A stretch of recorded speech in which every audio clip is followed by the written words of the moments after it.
Episode 59, Rumit. Gala menatap tidak suka pada Raka yang kini mendekati Eriska sambil memberikan buah tangan. Tapi meskipun begitu Gala juga tidak bisa mengusir Raka karena ada Tante Mia dan Reva bersamanya. Cepat sembuh ya Aris, ujar Raka.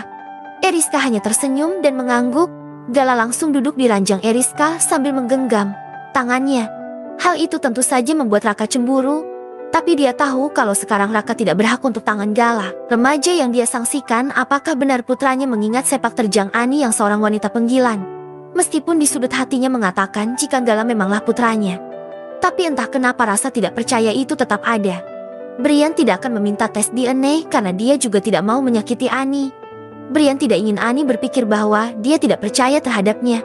Meskipun kenyataannya memang ada. Seketik rasa tidak percaya, tapi Brian tidak pernah mengatakan langsung kepada Ani. Setelah sekian tahun, Ani berani menampakkan dirinya lagi di hadapan Brian lagi.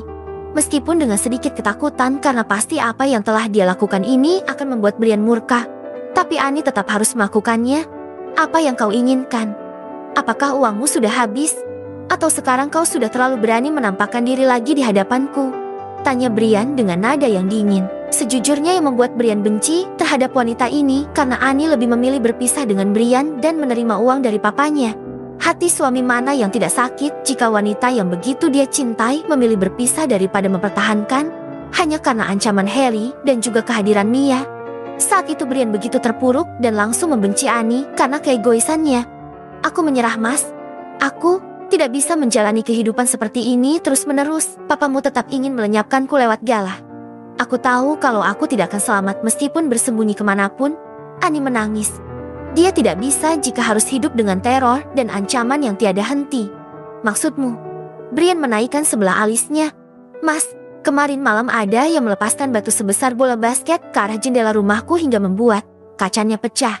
Gala putraku juga sering dipukuli orang suruhan. Aku yang lebih tinggi tenang lagi karena setiap hari selalu ada teror telepon atau chat dari papamu.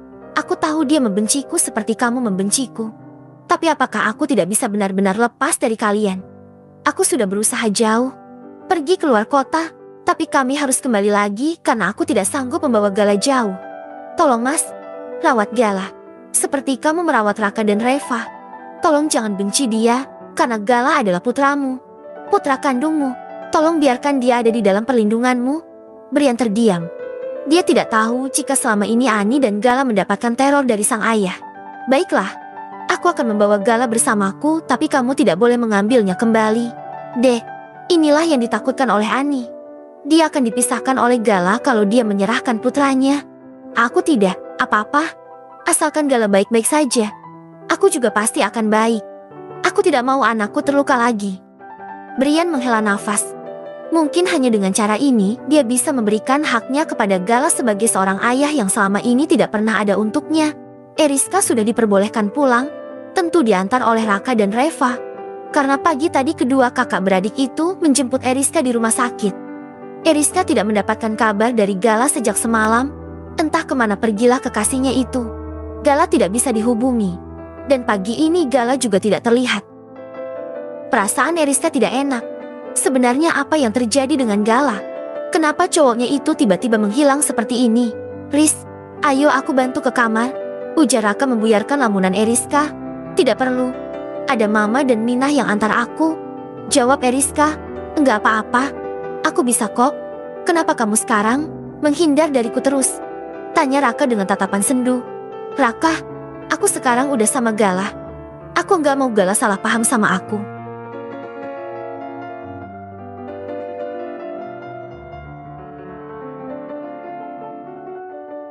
Meskipun kamu begitu baik padaku akhir-akhir ini, tapi tetap saja aku nggak bisa menerimaku kebaikanmu gitu aja.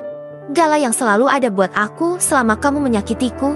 Dek, ucapan Eriska bagaikan belati tajam yang menghunus jantung Raka. Ya, cowok itu paham jika dirinya selama ini memang begitu jahat terhadap gadis tersebut. Riz, aku minta maaf kalau selama ini telah menyakitimu. Aku menyesal. Eriska bergeming. Dia tidak menjawab permintaan maaf Raka, karena cowok itu memang dulu selalu menyakitinya. Raka, tolong menjauhlah dariku. Please. Raka hanya diam tanpa menjawab pertanyaan Eriska. Karena dia tidak mau menuruti permintaan gadis itu. Namun setelah beberapa detik akhirnya Raka membuka mulutnya. Gue akan menjauh. Tapi suatu saat nanti gue akan kembali lagi. Setelah perasaan kecewa lo perlahan mulai habis buat gue. Semua permintaan lo akan gue kabulkan. Tapi jangan halangi gue buat lindungi lo suatu saat nanti kalau lo lagi ada masalah. Eriska menatap layar ponselnya. Nomor Gala masih tidak aktif. Dia tidak tahu apa yang terjadi dengan cowok itu. Apakah Eriska patut kecewa dan merasa dipermainkan oleh Gala? Eriska tidak bisa diam saja. Ini sudah 3 hari semenjak Gala tidak bisa dihubungkan. Dia harus tahu dengan apa yang terjadi pada cowok itu. Eriska menelepon Firza. Dia tidak tahu harus minta tolong pada siapa lagi karena Eriska tidak bisa menghubungi Raka ataupun Niken. Zah, lo bisa bantu gue enggak? Lo mau minta bantuan apa? Riz, lo tahu alamat rumah Gala? Lo bisa anterin gue ke rumah Gala enggak? Gue enggak tahu alamat rumah Gala di mana. Coba lo tanya Raka. Sepertinya dia tahu. Eriska mendesak kasar. Padahal dia tuh tidak mau menghubungi Raka lagi. Tapi demi Gala dan untuk mencari tahu di mana kekasihnya itu berada, Eriska harus melakukan itu. Eriska terpaksa menghubungi Raka karena hanya cowok itu yang tahu alamat rumah Gala. Kata Firza, kok lo malah ngajak gue ke rumah lo? Raka hanya tersenyum menanggapi pertanyaan Eriska. Kak, gue mau ketemu Gala, bukan mau main ke rumah lo ya? Iya Rizka, gue tahu kok, lo mau ketemu Gala kan? Iya, gue kangen sama dia. Gue mau tahu kenapa dia ngilang gitu aja. Sebenarnya ada rasa kecewa di hati Eriska untuk Gala. Tapi tentu saja Eriska harus tahu apa yang menyebabkan Gala seperti ini. Dia ada di dalam rumah gue. Tapi 3 hari ini dia nggak mau keluar dari kamar. Ujar Raka membuat Eriska terkejut. Kenapa Gala ada di rumah lo? Ceritanya panjang. Sebenarnya Gala itu adalah saudara seayah gue beda ibu. Dia lebih tua dari gue dan kita semua juga baru tahu semua ini saat lo sama Gala dibegal. Lebih tepatnya ada orang yang sengaja mukulin Gala. Jawab Raka tanpa menatap Eriska. Apakah setelah Eriska tahu segala kerumitan ini, dia masih mau berteman dengannya dan Gala? Bersambung.